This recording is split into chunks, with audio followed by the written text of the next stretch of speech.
Jai Shri Krishna Chaitanya Prabhu Nityananda Shri Advaita Gadadhar Shivasadi Gaura Bhaktavrinda. Bienvenue sur Aum Révolution, une chaîne où on parle des thèmes clés de l'hindouisme en relation avec le monde d'aujourd'hui. Donc si tu t'intéresses à l'hindouisme, à la philosophie ou à la théologie du yoga, si tu crois en la réincarnation, si tu crois en l'existence de différents dieux et déesses comme Shiva, Ganesh, Krishna, Vishnu, Sarasvati, Zeus, eh ben abonne-toi parce qu'il n'y a pas trop de chaînes sur YouTube qui parlent de ces choses-là.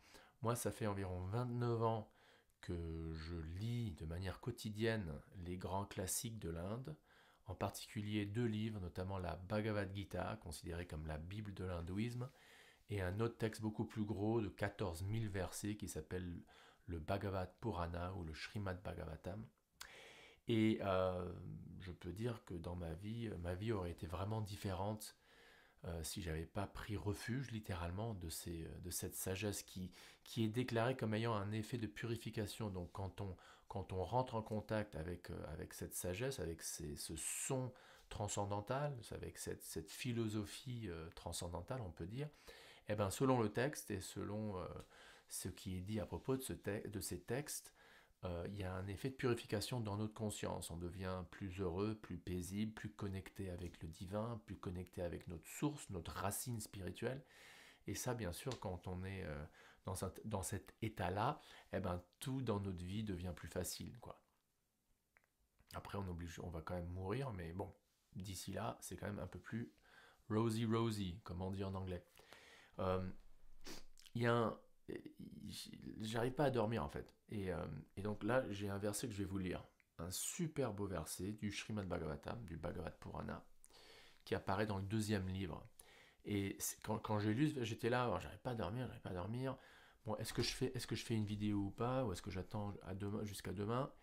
Et quand j'ai lu ce passage, je me suis dit, tiens, il faut que je fasse une vidéo parce que, euh, parce que moi, dans ma vie spirituelle, la chose qui m'a été inculquée dans mon mental, dans mon cœur depuis 30 ans, euh, à bout portant, c'est que l'âme est différente du corps.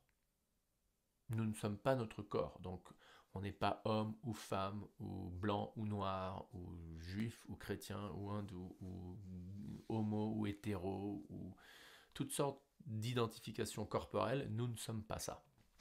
Et donc, je vous lis ce verset, le verset 39 de je ne sais pas quel chapitre du deuxième livre. Je vous le lis en anglais en premier, après je vais lire la traduction.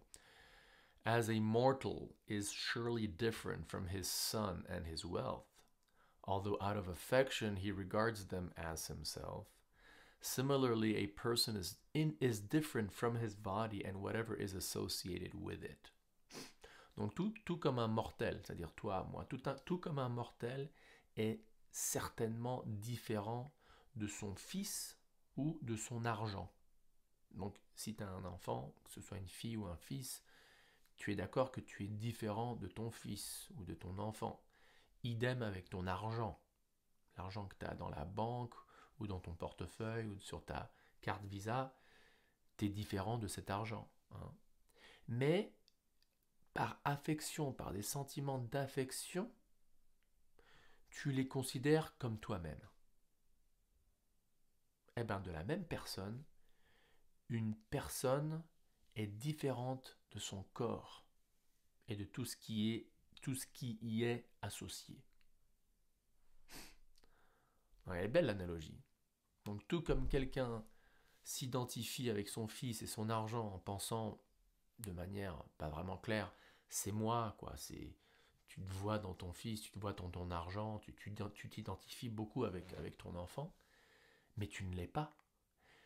Et bien de la même manière, l'âme est différente du corps, bien qu'elle s'identifie par attachement au corps, mais elle ne l'est pas, quoi.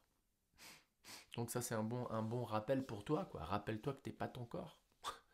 Rappelle-toi que t'es pas ton corps, et donc toutes les galères que tu expérimentes dans cette vie, d'ailleurs toutes les joies aussi, hein, elles sont pas vraiment les tiennes. C'est pas vraiment toi qui les expérimentes. c'est ta machine corporelle à travers laquelle tu perçois le monde et à travers laquelle, par l'influence de l'illusion, tu t'identifies avec ce matrix, quoi. Donc voilà, rappelons-nous, nous ne sommes pas notre corps, tout comme nous ne sommes pas notre argent et nos enfants.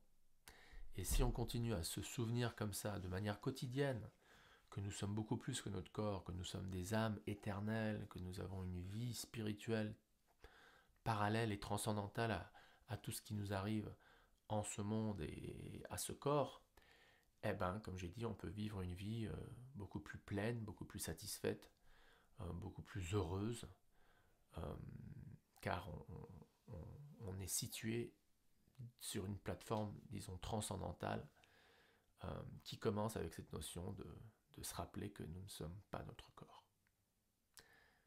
Merci d'avoir écouté. Om Tat Sat.